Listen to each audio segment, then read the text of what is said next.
You're listening to the Pelicans Postgame Report on the PRO Media Network for all things Pelicans. Perfect. Fly Pelican, fly Pelican, fly Pelican. And I tell them that. Fly down, I'm a Pelican forever. Pelican forever. Ain't gon' lie, I feel flyer than I ever been. We stay ballin', this New Orleans, I'm a Pelican. It's going down in the nest, wild, wild west. Come in town and you best, show us some respect. 3-point threat, I better make it rain. If it's up, then don't jump stupid like your ankle sprain. Always said, never hate the player, hate the game. Jumper where the dame late, bunch of train. Post game, big Q, talking about business. Bird gang, YouTube, they ain't flocking with us. Lock up the division mission, get into the finals. Finish competition, then it's going win the title.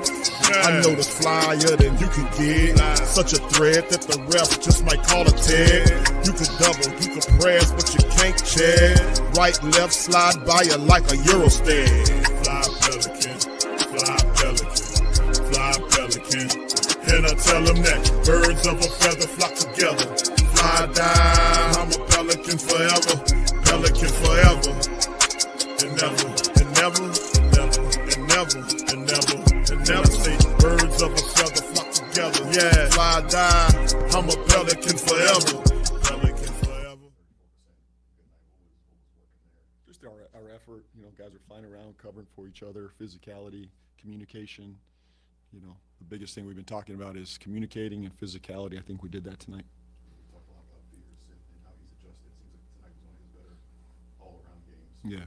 Yeah, I agree. I think, his poise, his playmaking settled us, and then his pace. He felt him early, especially when he rebounds like that, we're gone. To rebound like that at his size and position, it just fuels our offense.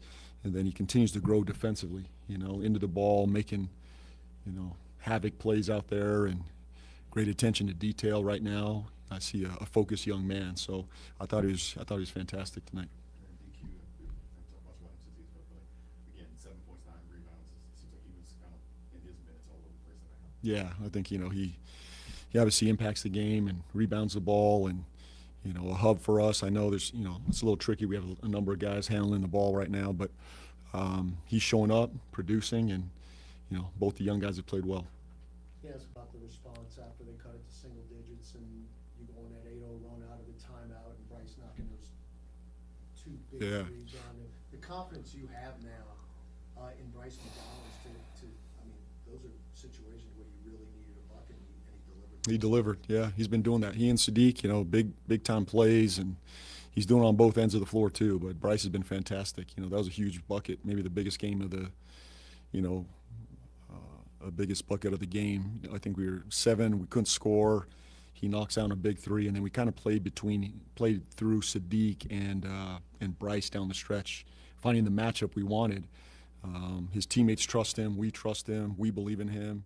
He's been fantastic all year. We talk about it for 2 games, but just the difficulty is to play here. You got to battle mental as well as physically. It's a pretty solid accomplishment to win 2 games in 2 days in this venue, isn't it? Yeah, I'm not sure I've ever done that here. That's a big accomplishment in Utah, and it doesn't matter who's on the floor. It doesn't matter what their record is. They feel very comfortable at home. The crowd brings it.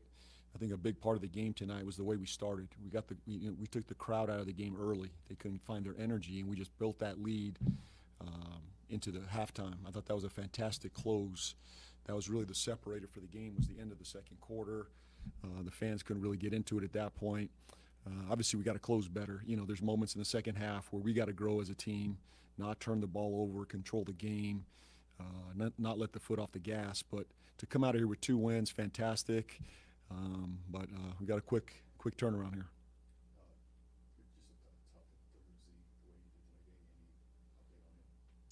No, I think he tweaked the ankle. Well, I'll get some more information right now. Obviously, we fly here in a short bit, so hopefully it's nothing serious, and we'll have him back out there very soon. Good, thanks.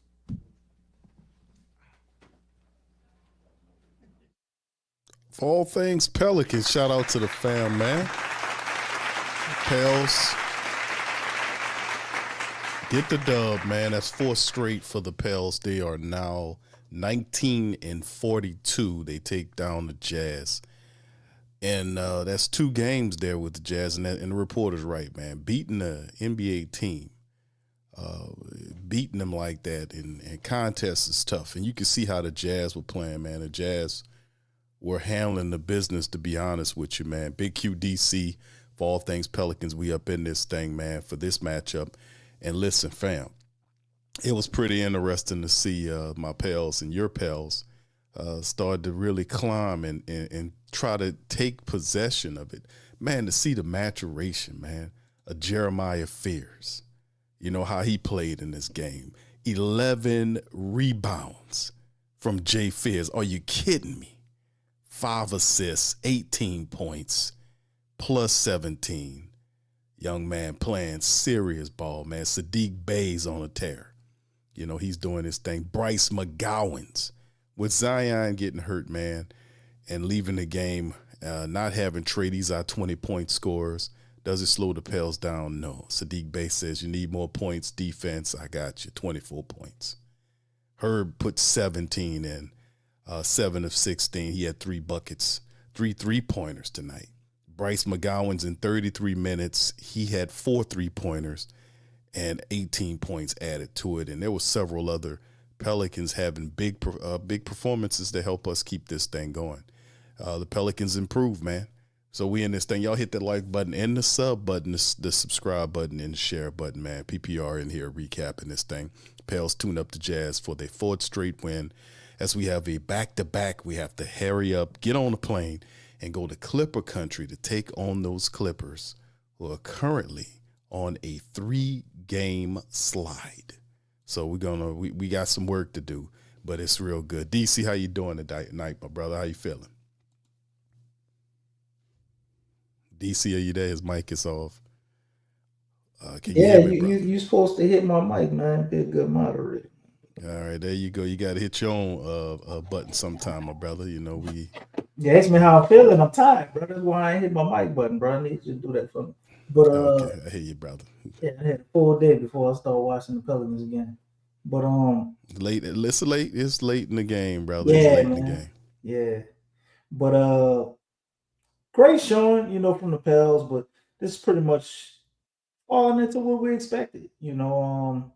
They go and play a Jazz team that, to me, we did what we were supposed to do tonight. I'm not saying that, but they obviously don't want to win, in my opinion. 4 straight wins though for the Pels, man. 4-5 coming out of the All-Star break. They're doing everything that you would want them to do, to be able to handle their business. It's tough to see Zion lead a game with an ankle injury tonight. Probably have DeJounte back tomorrow. And who knows? Yves came back, so maybe Trey Murphy's back and just keeps everything going, man. Well, I know Borrego probably has a little sense of relief because he don't have to figure out that rotation. Like every time somebody come back, somebody else get hurt. So a little less pressure on him to mess up the rotation. And how about Herb, man? Herb coming alive again tonight, man. Everybody had a solid game in that starting lineup, man. And I think they really found something with DeAndre at center for right now, at least, and probably closing out the season. Really looking at Derek Queen now to see how he responds, because as Jeremiah Fears, stepped his game up, and man, all the praise he's getting is well deserved, man. This dude has just grew leaps and bounds from where he was as an inefficient 16, 17-point scorer to just watching him turn into a high caliber point guard, man, and he's going to be a star. He's going to be a star guard. If he keeps excelling at the rate he is, man, shit, it's going to be tough. It's going to be tough for the league. It's going to be awesome for us to watch. But I'm curious to see how Derek Queen handles his Jeremiah Fear moment, because now he's basically getting benched and not getting the minutes he's used to. So this is going to be something else for us to watch, man. And I'm very excited about playing the Clippers, because I think it's going to be an entertaining game. And it ain't going to be one where we can kind of end with a double-digit lead the way we did against Utah. Yeah, the Clippers going to be tough, man. especially on that back-to-back. They're not playing the best basketball either, and they barely beat us on that last-minute shot by Kawhi Leonard. Back in late, what was that? October. They beat us by 2 on the last-minute shot. So we get an opportunity to go up there and kind of even it up against this team, man. And, of course, we know Darius Garland, I think he'll be out in this game with a toe issue, but we'll get into all of the preview stuff for the Clippers matchup momentarily. Let's kind of hit up the stats. You heard what Coach Borrego did say about Zion Williamson. He described the ankle injury as a tweak, right? He left that early in the second quarter, about 9:33 there, and played only 11 minutes, and we're unclear of what to expect in terms of what happened. So they'll test on it. We should know something maybe tomorrow, maybe the day after. I don't think he plays tomorrow, to be honest with you. Usually pretty cautious with Zion Williamson when he gets bangs. Right. So his status against the Clippers tomorrow will more than likely be he will be probably shut down until we get more of a definitive timeline there. But he played in 44 games this season for the Pelicans and been doing a really good job. Just one of those freak things that happened with Zion tonight. But anyway, let's get right on into the team statistics for our Pelicans tonight. They were 39 of 85, 46% from the field. They had 15 three-pointers, 15 of 44 for 34%. And they were 22 of 29 from the foul line, 76%. Jazz 33 of 96 for 34% shooting from the field, 12 of 43 for 28, and they were 27 of 33 from the foul line for 82%. Pelicans almost 60 rebounds tonight. Big rebounding night by the Pelicans. They finished with 58.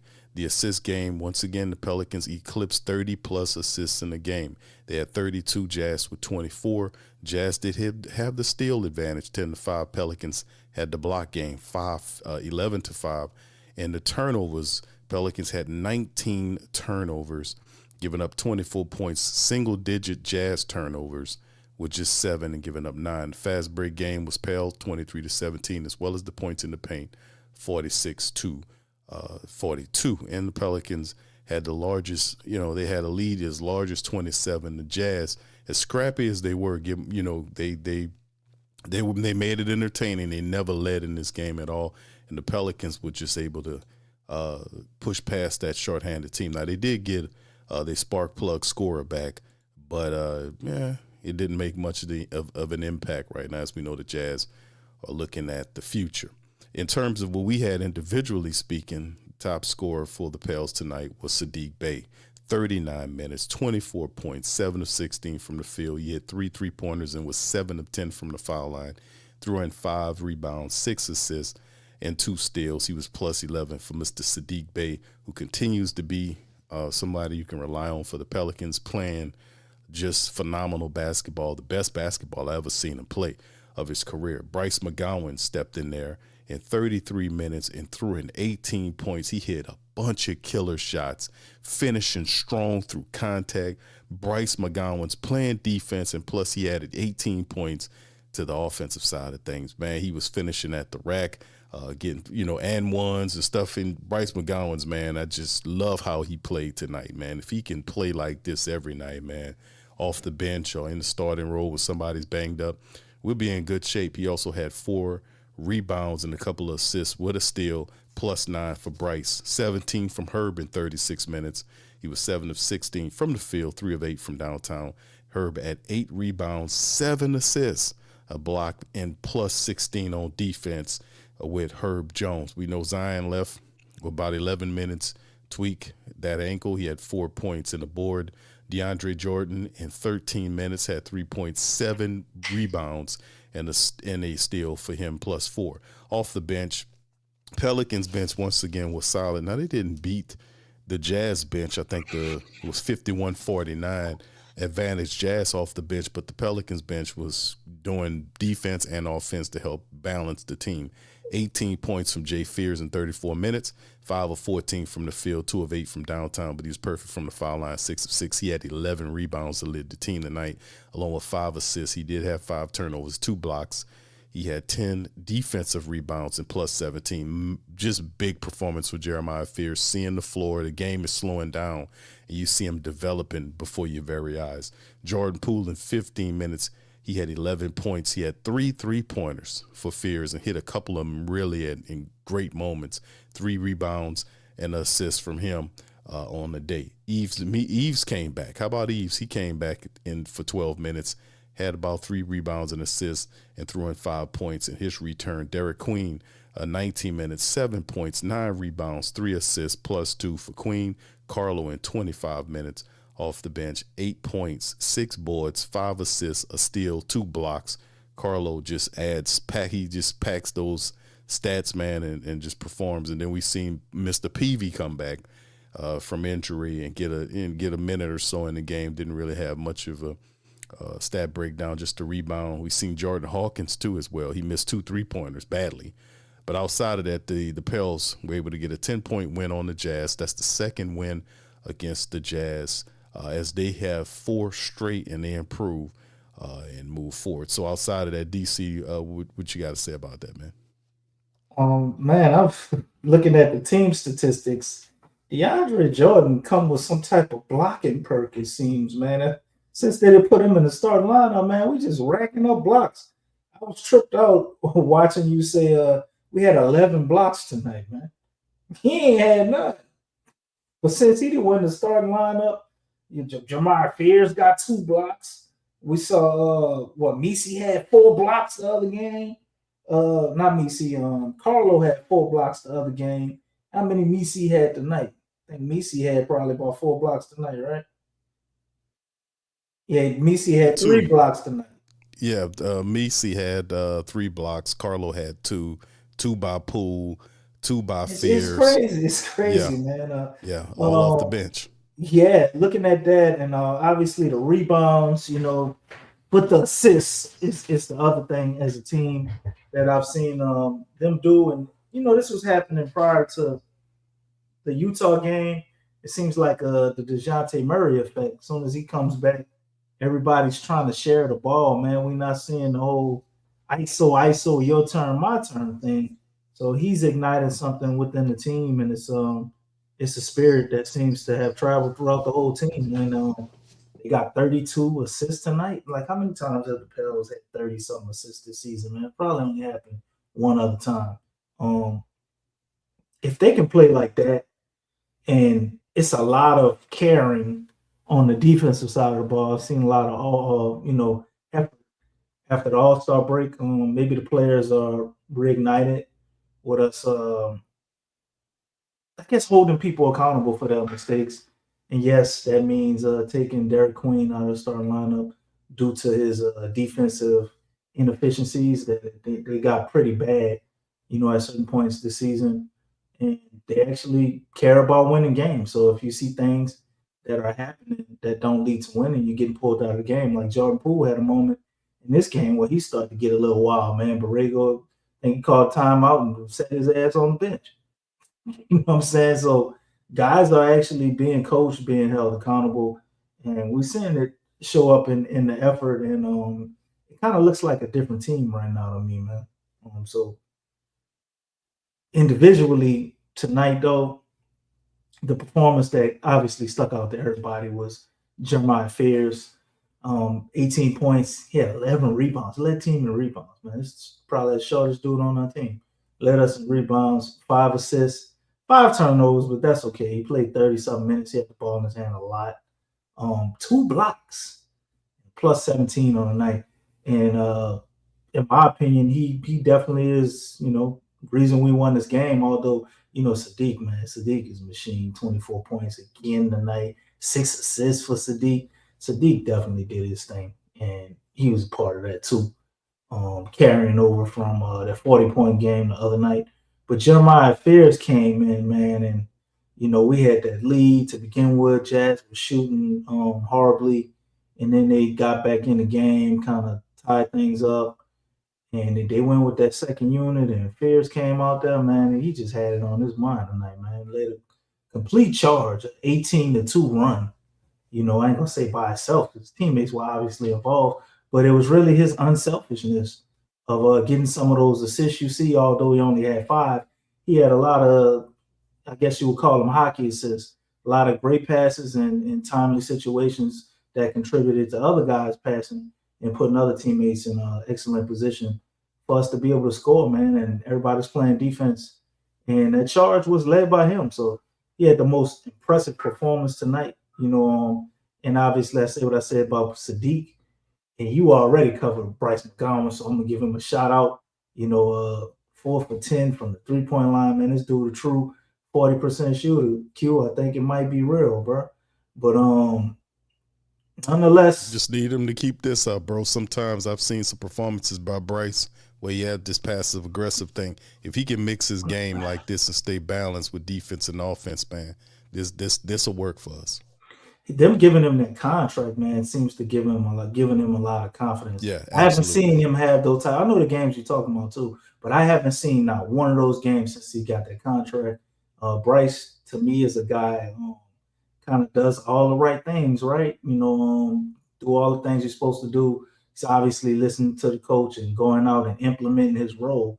I think them giving him that contract has given him more confidence to, I guess, maybe take more chances and step out the box a little bit, of just being completely in that role player box all the time. I'm not saying he trying to be some star or something, but he just feels more comfortable to try to do a little bit more and show other aspects of his game. Because I mean, the brother can shoot, he can dribble and he can pass, and he can play defense. So it ain't like he just some one dimensional guy. You go out there and he just can only play defense, man. Bryce had a bunch of times he's like, man, Bryce, what you doing? He going up and taking that? Oh, and one, damn. All right, wasn't familiar, dog. Like, you really know what you're doing. That shit ain't luck, okay? And he do that all the time, man. Bryce probably get at least 1 and 1 every game, right? Yep. Tonight though, I was the other player, already kind of mentioned it, but Herb, man. Herb had it on his mind tonight. I ain't gonna lie. A few of the first 3-pointers, Herb is up there, sidestep 3-point. I'm like, oh, here we go, this shit again. Bro, come on, Herb, man. And he shows you. Herb been working on that, man. Herb been working on that. He ain't never gave up, and they started to drop tonight. I mean, he shot probably about 35% from 3, so ain't nothing crazy. But it's just fascinating to me to see him have that level of confidence, that level of faith and trust in his shot, and I think that says a lot. Although, I've complained about her shoot 3-pointers, the whole thing ain't about 3-pointers because I thought overall he played well tonight. He always plays good defensively. I'm mainly focusing on offensively because at times Herb has become, to me, a hindrance to the offense at times. Tonight got 17 points, 8 rebounds, 7 assists. I like to see him keep that up. I know he ain't gonna be able to get 7 assists every night, but the rebounds, 8 rebounds, after DeJounte Murray called him out in that press conference, saying, yeah, Herb need to rebound too. I'm like, damn, DeJounte, you just got back there. You already, all right, he ain't wrong. And Herb come out, he got 8 rebounds, you know what I'm saying? And the confidence he has in that 3-point shot lets me know that he's constantly working on it. And I think that does bode well for him eventually,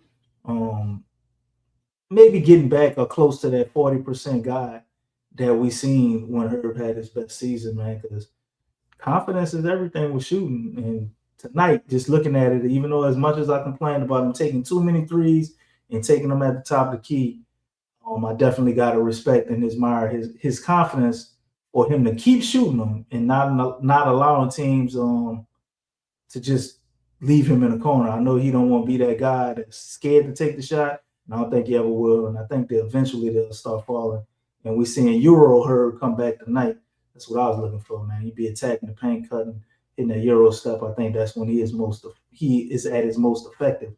And just don't try to eat completely off that 3-point line as we've seen him do at times this season to no avail.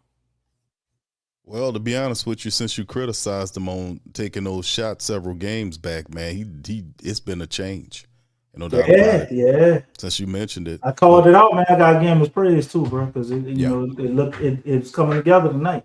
well, DC, I The mean, division. you called it correct. I mean, he hits over the last 10, he's shooting 28% from downtown. Tonight he was 37.5%.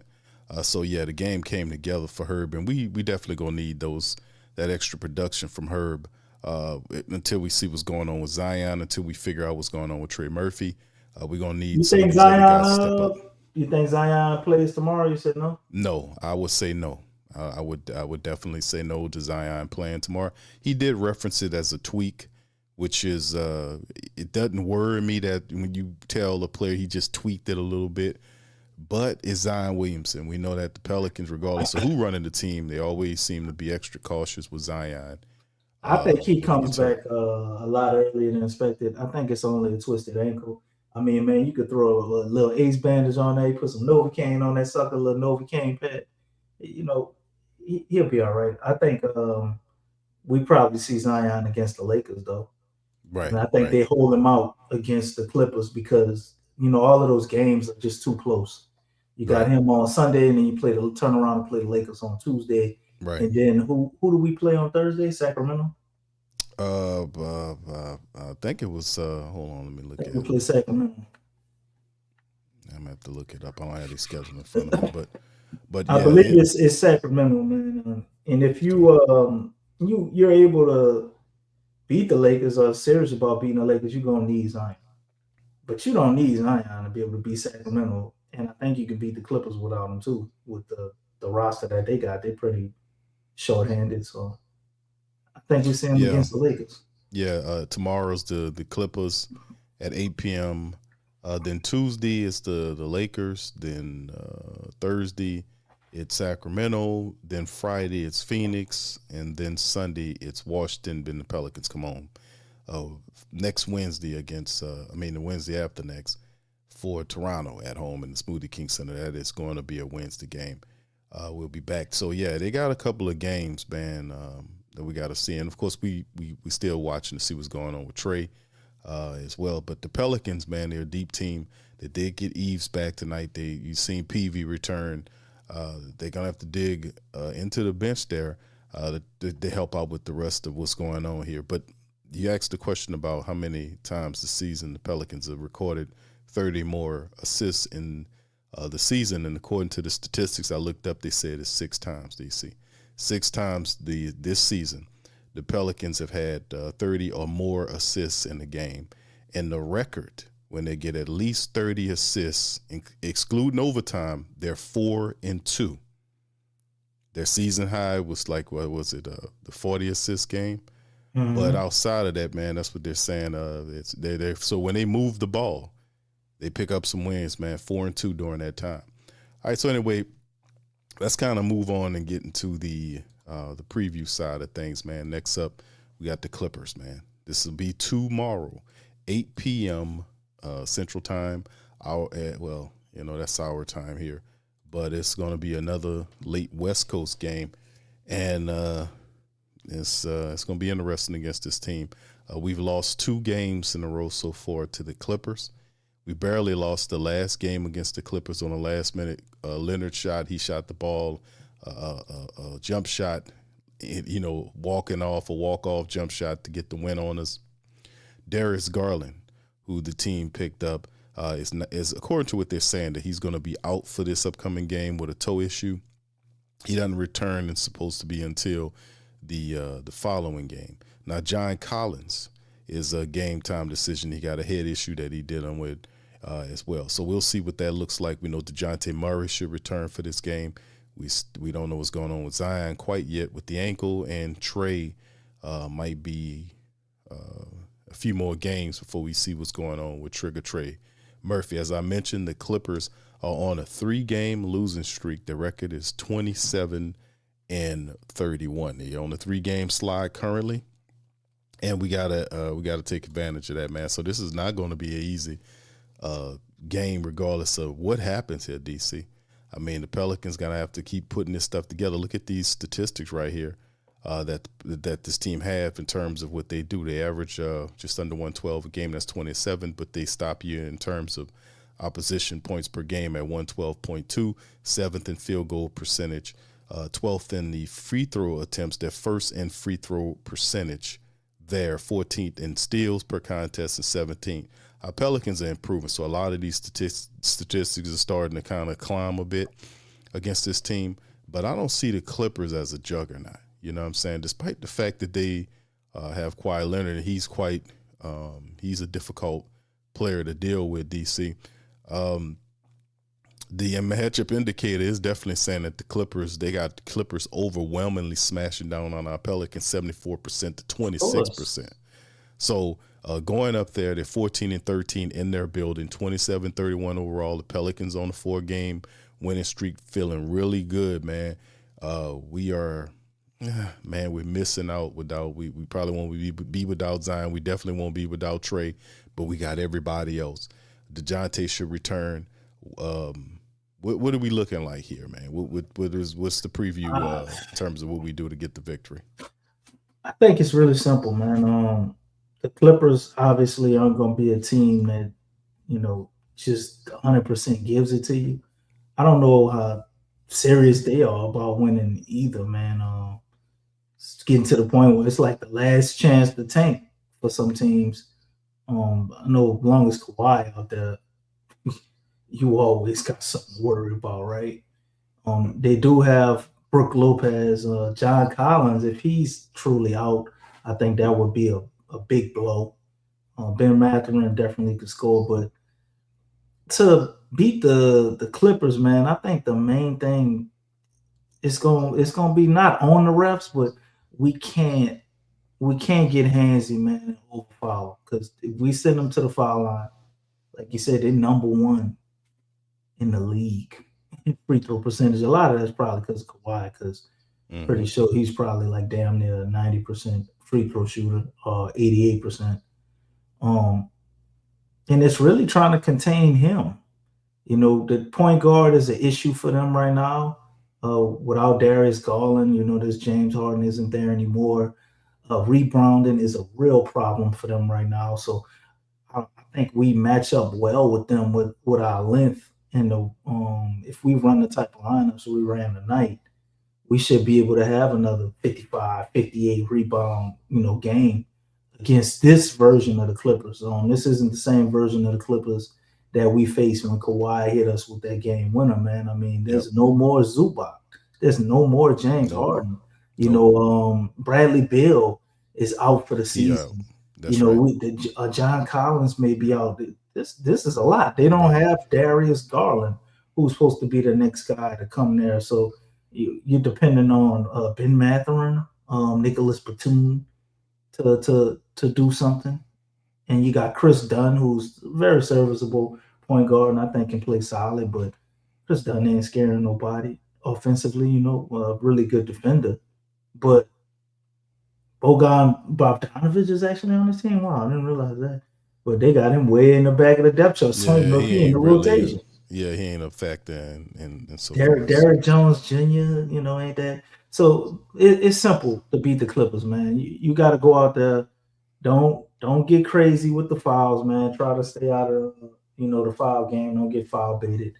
And you just have to contain Kawhi. You're not going to shut him down. You got to contain Kawhi. But, I mean, he's just one guy. So if we can play team ball the way we've been playing, especially with having DeJounte back. So if this game is tight down the stretch, the fact that we have a true point guard that can see the game, differently than most of the point guards we had, and be able to keep the team cool, calm, and collected in those pressure moments without being rattled, I think is huge, because this may be a game, that won't be a double-digit blowout.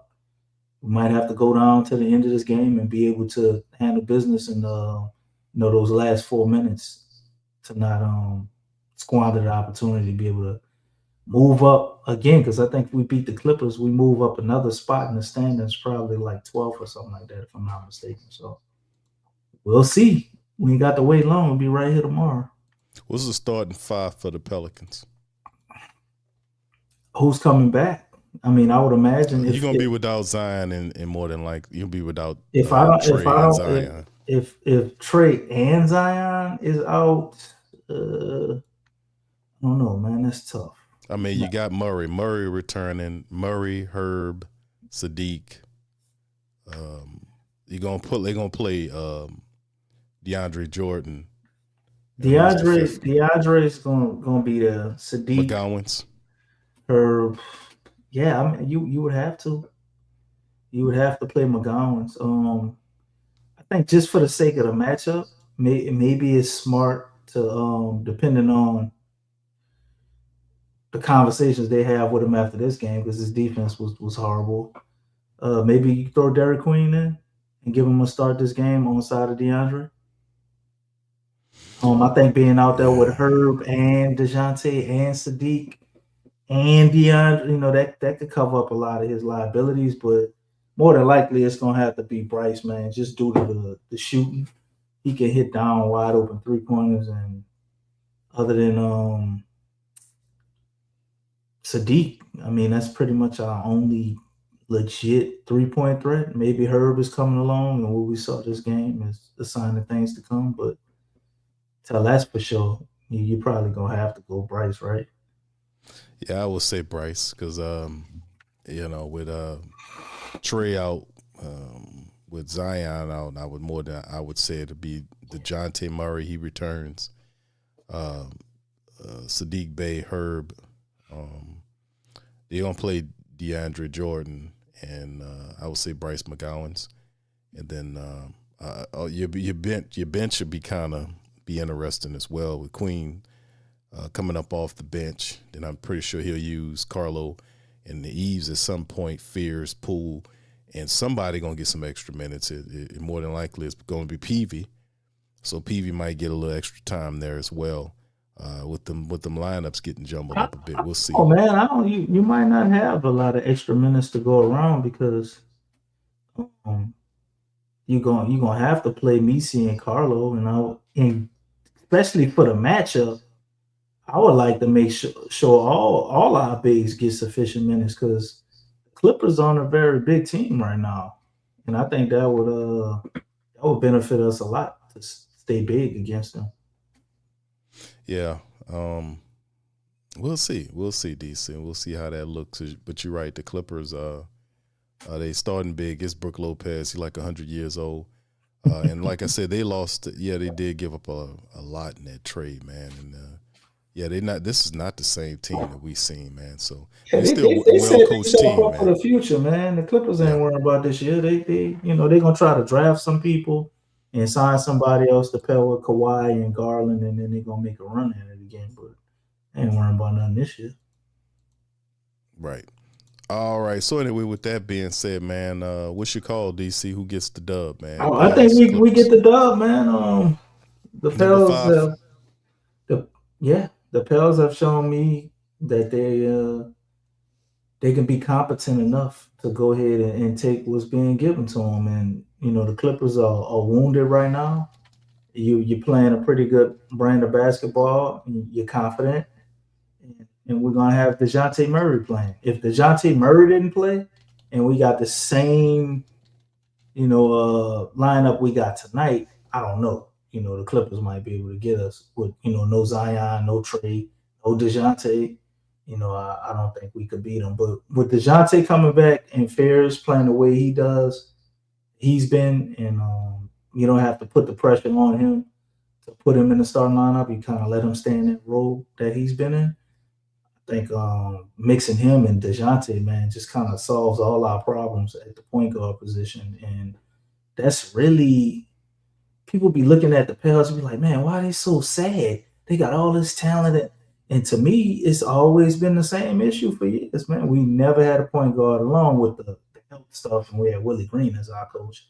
But we never solved the point guard in the center position.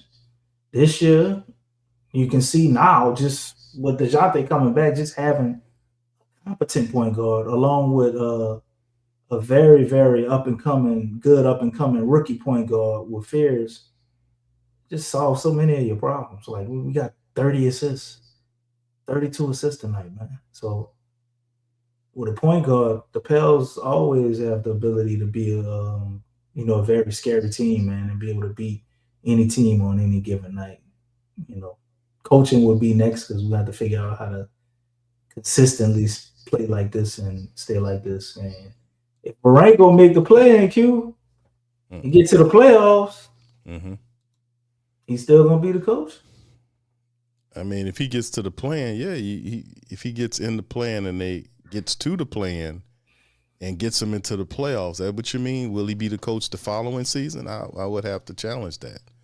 I mean, it's a good feat to do it. It would be a really good story, to be honest with you, with all the losing that we do, that the Pelicans put it all together on the back end of the season and go on a 15-game winning streak and then whatever or however it is and win these games and climb into the play-in and then secure a spot in the playoffs. That'll be really fun to watch. But in the end, if you want to win a chip, I don't think Borrego gets you there. I mean, if you have an opportunity to bring in a coach that got some resume to him, man, I'd be looking at that, man, for real. I mean, I appreciate Borrego for what he's doing. It'd be a good job. But any decent coach should be able to do this once they get all the players healthy. What if they give him a 1-year deal or something like that? That sounds about right. That sounds. If DeJounte's coming back and DeJounte messes well with Borrego, which is looking like it's the case, I think that could be a situation.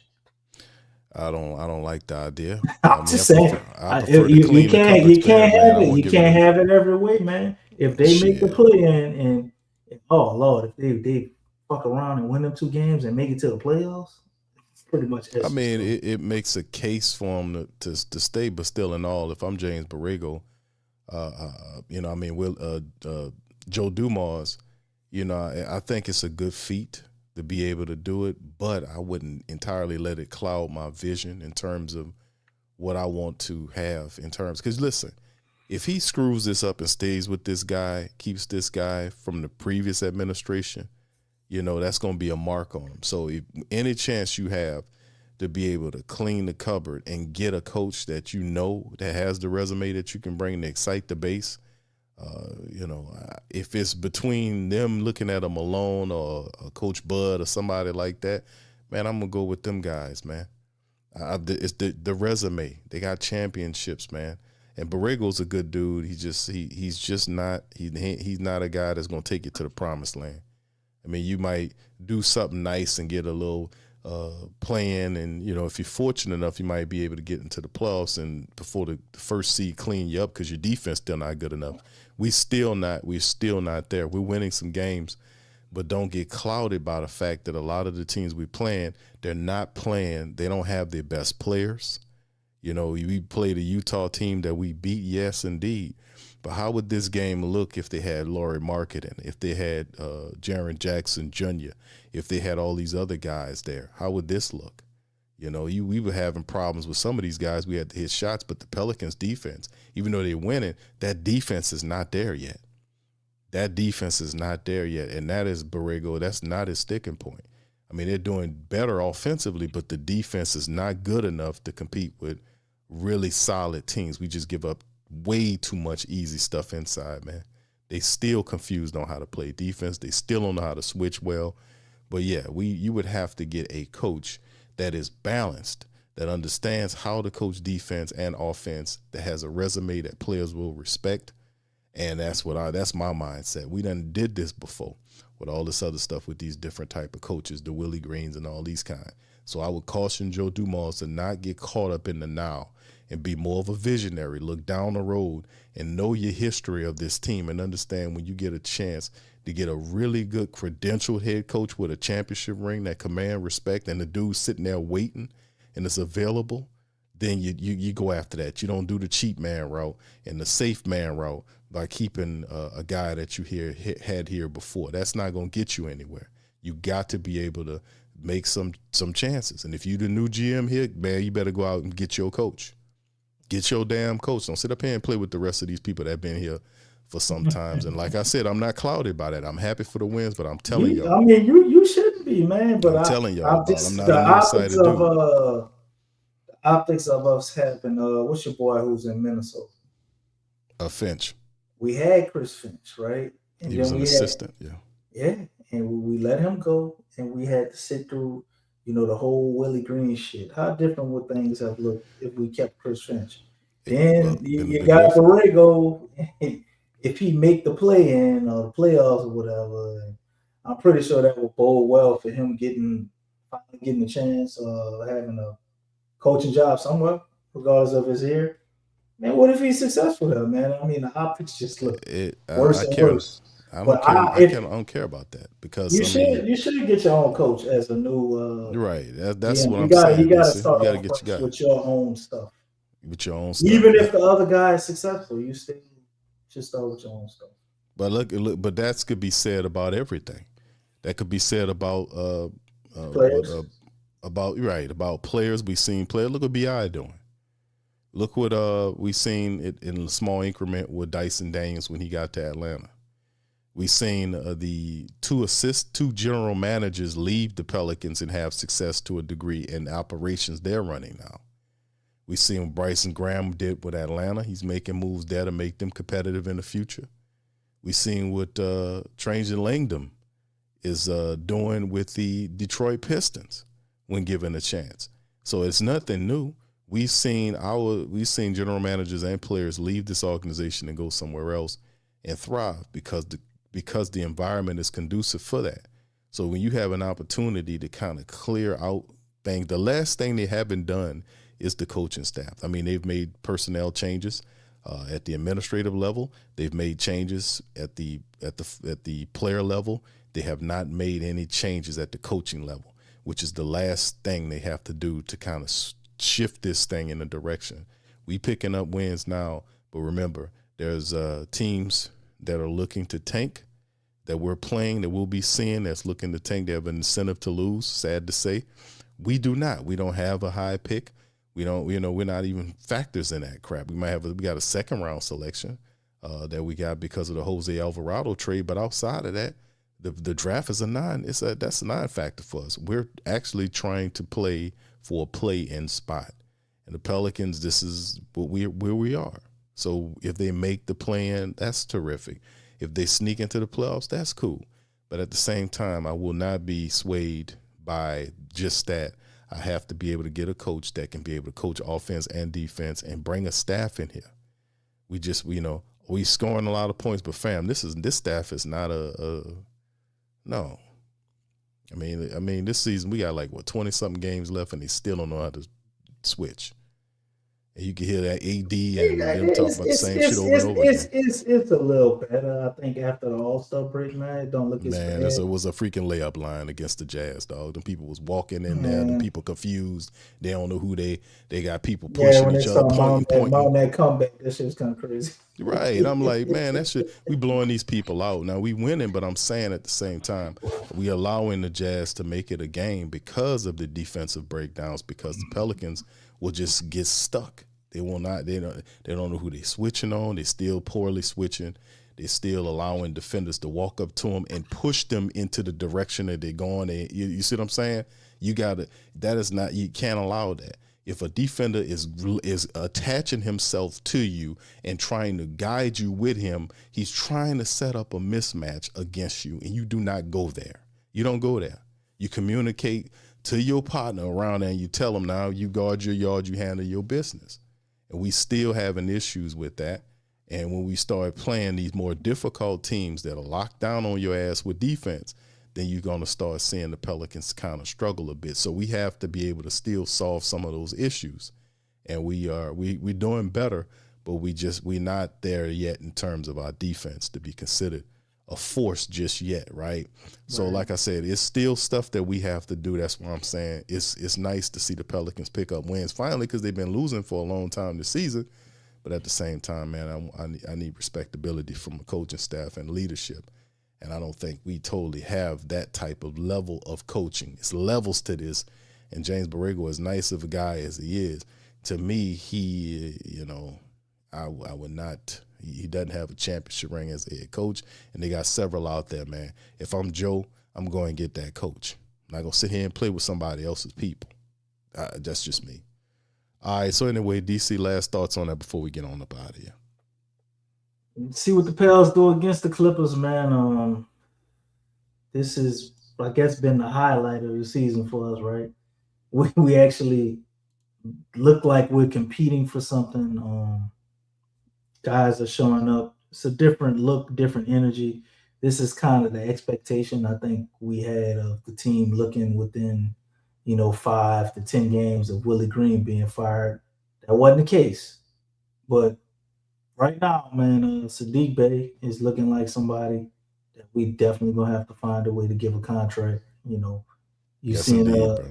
Jeremiah Fairs is everything you thought you were getting with the number 7 pick. You've seen the reemergence of DeJounte Murray, man. And we said here, or at least I did, you was in agreement that DeJounte wanted to get traded. He came out and said that was never Spat true. against it. Yeah. He said he never wanted to get traded. His agents never, like it was all stuff in the media. I don't know how true that is, but the way he's talking in press conferences and the way he's playing the game, sound pretty true to me. Mm-hmm. So if DeJounte wants to be here, and DeJounte has been playing, coming off an Achilles, man, I can't act like it's not impressive. He looks like exactly the same player. You don't even look like at certain times I could see it, like with certain steps, motions, it's kind of like he's dragging that foot. It just looked like a little cement block, in his shoe a little bit, but it's not really that noticeable. And for the most part, DeJounte looks like the same player he was before the injury, man. And this is a guy you still would have under contract for 2 more years. That gives Jeremiah Fairs enough time to develop. When DeJounte's contract is up, he'll be 21 and probably ready to take over as a lead guard or starting guard in the team. And with all of that going on, whether you keeping Zion, you keeping the core intact, I think if you have DeJounte, we can do the shit that people say you can't do. Of what you can't build for the future and win in the present, right? Ain't that what a lot of them say? Well, if you got a point guard, you still got Trey and Zion out here. You can maybe get some extra ancillary pieces, and you could be an exciting team that can contend for something. As well as you still got Jeremiah Fairs and you still have Derek Queen that you're developing to be your guys of the future. So it's man, it's been a lot of ups and downs this seasons. A lot of things you wouldn't have expected that didn't go our way, and then now we're on a different part of the season where things you wouldn't have expected seem to be going our way. So let's see how long this wave goes, man.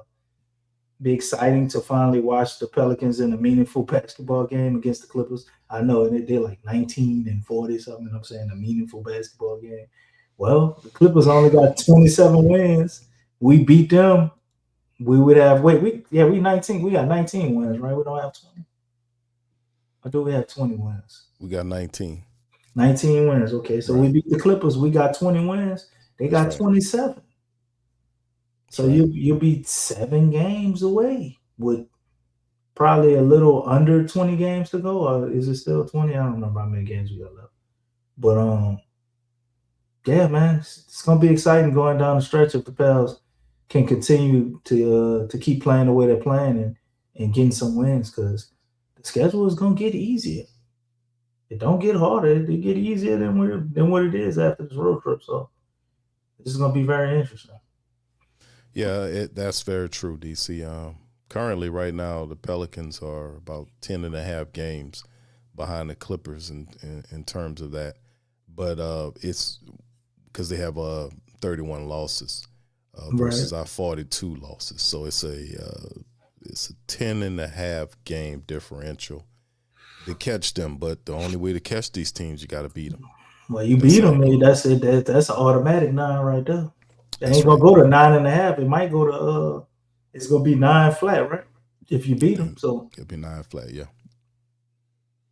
Ain't no telling, man. Everybody don't want to win either.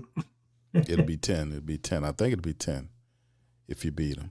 But regardless of how would it be 10 if not only are you getting a win and they getting a loss, but it's the direct head to head. I think that would count for a full game, right? You might be right, bro. You might be right. I'm looking at the fact that they have unless we played them 3 times, 11 less losses than we do. Mm-hmm. But you might have a point on that. But yeah, that's the only way to get there. I mean, you get that 20th win against the Clippers tomorrow. Dallas, the next team that you approaching to kind of move their spot because they're on a 2-game slide as well.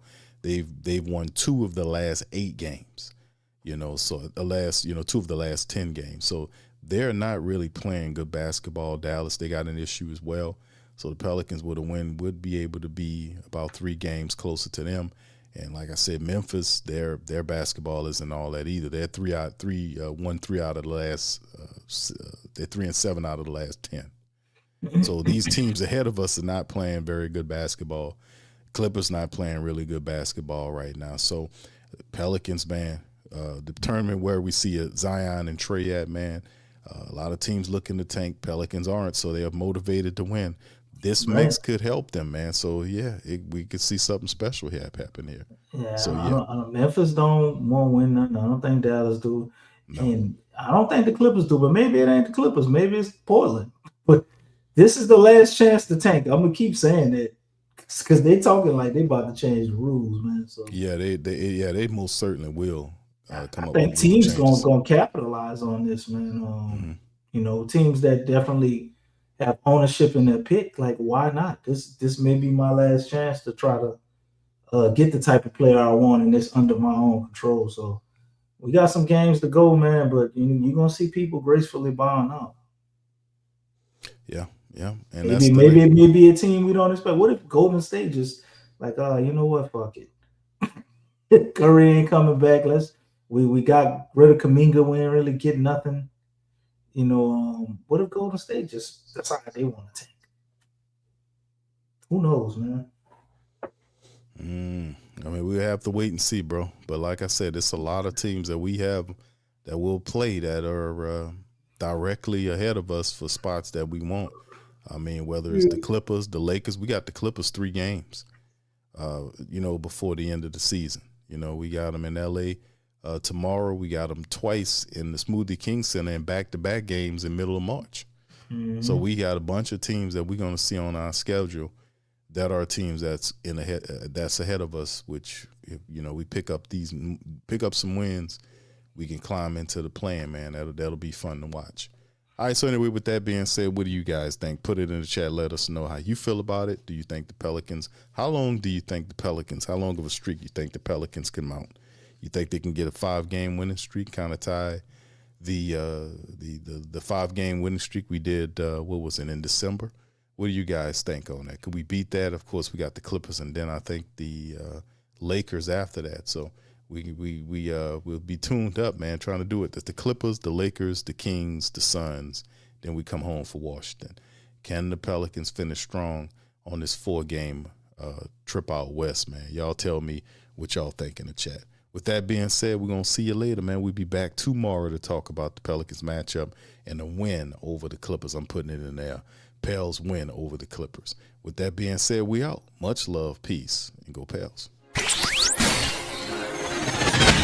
You're listening to the Pelicans Postgame Report on the PRO Media Network. For all things Pelicans. Perfect. Fly Pelican, fly Pelican, fly Pelican. And I tell them that. Fly down, I'm a Pelican forever. Pelican forever. Ain't gon' lie, I feel flyer than I ever been. We stay ballin', this New Orleans, I'm a Pelican. It's going down in the nest, wild, wild west. Come in town and you best, show us some respect. 3-point threat, I better make it rain. If it's something, don't jump stupid like your ankle sprain. Always saying, never hate the player, hate the game. Jumping where the dame late, bunch of trains. Post game, big Q, talking about business. Bird gang, YouTube, they ain't flocking with us. Lock up the division mission, get into the finals. Finish competition, then it's going win the title. I know this flyer than you can get. Such a threat that the ref just might call a tag. You could double, you could press, but you can't check. Right, left, slide by you like a Eurostep. Fly Pelican, fly Pelican, fly Pelican. And I tell them that birds of a feather flock together. Fly down, I'm a pelican forever, pelican forever. And never, and never, and never, and never, and never, and never say birds of a feather flock together. Yeah, fly down, I'm a pelican forever, pelican forever.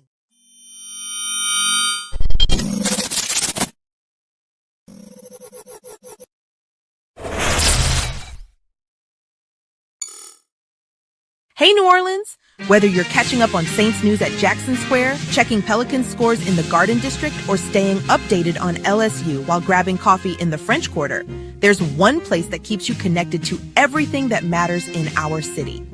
From Bourbon Street to the Superdome, from Preservation Hall to the Riverfront, New Orleanians are staying in the know with the WhoDatDaily.com, your daily source for Saints, Pelicans, LSU, and all the sports, music, and culture that makes our city special. At work downtown, at a game in the Dome, or just relaxing by the Mississippi, wherever life takes you in the Big Easy, you can stay connected. Because when you're from New Orleans, you don't just live here. You stay in the NO. That's stay in the know. Visit the WhoDatDaily.com and never miss what matters most to Who Dat Nation. Welcome to the Pro Shop, where we create authentic NOLA-inspired clothing for men, women, and children. From Saints jerseys to Pelicans gear, everything's crafted right here in New Orleans. Whether you're shopping the Pro Shop, the Pel Shop, or the Pro Shop Kids, we've got your whole family covered with genuine merchandise that represents our city's spirit. Check for links in the description section below or in the chat.